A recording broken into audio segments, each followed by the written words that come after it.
Ito pa lang si ate na namumutla nung dumating dito sa gamutan. At ang sabi nga niya ay may nagpainom sa kanya ng soft drinks. Pagkainom daw ng soft drinks na yon,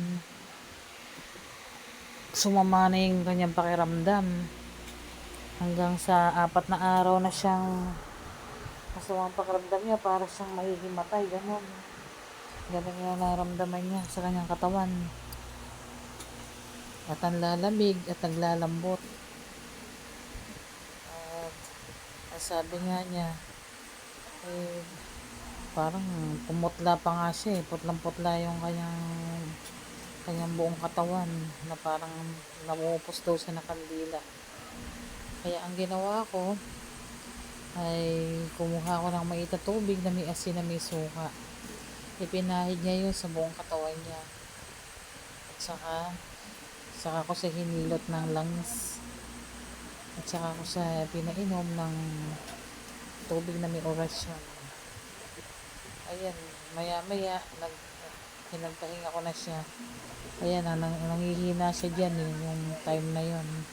Hinanghina siya na parang gusto niya mahimatay. Kaya nga, inaalalayan siya ng asawa niya.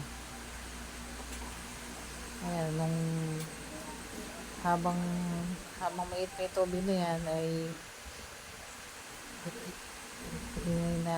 inalagay niya din kami niya, tapos namaya yung paa naman niya. Ayan, maya naman yan, ihilutin ko na siya. Ayan. At salamat sa Panginoon na pagkatapos na nga nung ilang minuto na yon, ay umukay na ang katawan ni ate. Sabi niya, nawala na yung paglalambot, nawala na yung parang nauubos na kandila.